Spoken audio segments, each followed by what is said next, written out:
Hello everyone. In this video, I'm going to talk about conjunction. So first of all, I want to discuss the definition of conjunction. A conjunction is a linking word. Conjunction क्या होता है? Linking word होते हैं such as and or but. जैसे कि आपके देख सकते हो and और but आपके linking word हैं. And कहाँ पे यूज़ होता है? जहाँ पे आप दो चीज़ों को join कर रहे हो, two phrases, two sentences या two words को आपस में join करते हो. For example, I am talking about Ram and Sham. तो यहाँ पे क्या है एंड वर्ड लगा के आप इनको ज्वाइन कर रहे हो. और क्या होता है जहाँ पे आपके पास टू चॉइसेस होती हैं लाइक ये आपका क्वेश्चन है और डाल के आपको नीचे एक और क्वेश्चन दिया हुआ है. मान लो ये क्वेश्चन नंबर 18 है तो आपको दोनों में से या तो ये करोगे या ये करोगे. वट क्या है? वट का मतलब क्या होता है? किंतु परंतु. Conjunctions are use to connect words और सेंटेंसेस. कंजक्शन है आपके वर्ड्स को और सेंटेंसेस को कनेक्ट करने के लिए यूज़ होती हैं. For example the animal is large but timid. जो एनिमल है ये वाला लार्ज है बट क्या है? टिमिड है, डरपोक है. इज़ दिस अ शिप और अ गॉट. अब ये क्या है? वट वर्ड यूज़ किया हमने परंतु ये क्या है? टिमिड है. इज़ दिस अ शिप और अ गॉट. क्या है? शिप है या फिर भेड़ है.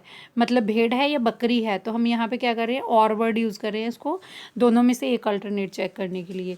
For example cat and the kitten. बिल्ली और उसके बच्चे. Builder and his tools. Doctor and nurse. Slow but study. Sweet और सोर. मेल और फीमेल. जेब्रा और डोंकी. Parrot and cat. यहाँ पे क्या है? एंड वट और एंड. ये आपके क्या है? कंजक्शन है. Cold wet and windy day. And क्या है आपका? कंजक्शन है. कंजक्शन में लिंक टू और मोर देन टू वर्ड्स और अ सेंटेंस. कंजक्शन आपके टू और मोर वर्ड्स को या मोर देन टू वर्ड्स के सेंटेंसेस को क्या करती है? ज्वाइन करने के लिए यूज़ होती है. The words before, after, as, when, while, until, since और ऑल्सो कंजक्शन. ये सारे जो वर्ड्स हैं ये भी आपके कंजक्शन का काम करते हैं. They tell when something happens. ये आपको बताते हैं जब कोई चीज़ हैपन होती है. So they are called the conjunction of time. इसलिए हम इसको कंजक्शन ऑफ टाइम कहते हैं. बिफोर का मतलब देखिए क्या होता है? बिफोर होता है पहले, आफ्टर होता है बाद में, एज होता है जैसे, व्हेन मतलब कब, वाइल मीन्स जैसे ही, अनटिल मतलब जब तक, सीन्स आपका टाइम को डिनोट करता है. The Maggi could play a piano. तो यहाँ पे मैगी के बारे में बात कर रहे हो. प्ले बजा सकती थी बिफोर शी वॉज 5. इससे पहले कि वो 5 ईयर की हुई. बिफोर क्या है आपका? Conjunction. I always brush my teeth after I had a breakfast. ये अपने टीथ को हमेशा ब्रश करता है ब्रेकफास्ट करने के बाद.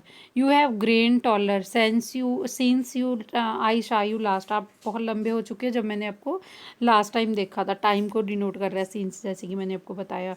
After begin exercise. जब से उसने एक्सरसाइज स्टार्ट की है रेगुलरली. Jerry become healthier. ये हेल्दियर पहले से हेल्दी हो चुकी है. तो यहाँ पे कुछ आपको एग्जांपल्स गिवन है. देखिए you can see this one example if you want to fill और you can fill these one example also. This is your exercise to solve first or second exercise. और here I want to give you some examples also. look both ways before you cross the street. अगर आप street cross कर रहे हो तो उससे पहले दोनों रास्तों को देखो. जो listen the music while he was doing the work. जब वो काम कर रहा था उस टाइम पे वो म्यूजिक भी सुन रहा था. Miss Lee was smiling as they walk in to the class. जैसे कि वो क्लास में वॉक कर रही हो. एज जैसे कि. Wait here until I come back. यहाँ पे वेट करो जब तक मैं वापस ना आ जाऊँ. Don't leave until. जब तक you have finished your work. Leave मत करना जब तक आपका काम ख़त्म ना हो जाए. Train saw an accident. उसने एक्सीडेंट देखा while he was walking home. जब वो घर आ रहा था. Take all your belongings with you when you leave the plane. जब आप प्लेन से छोड़ोगे तो अपनी सारी बिलोंगिंग साथ लेके जाना. जो फर्स्ट मैट हिज वाइफ. वो पहली बार अपनी वाइफ से मिला वैन जब he was studying in London. जो वो लंदन में पढ़ रही थी. Tom and Jo have been friends since childhood. बचपन से वो दोस्त हैं. तो ये सारे जो मैंने अंडरलाइन किए हैं these are your conjunctions. Hope you have understand what is the conjunction and how we use in the different sentence. If you want to do more practice you can do with these exercises. So I request you all to subscribe my channel. Thank you all for watching.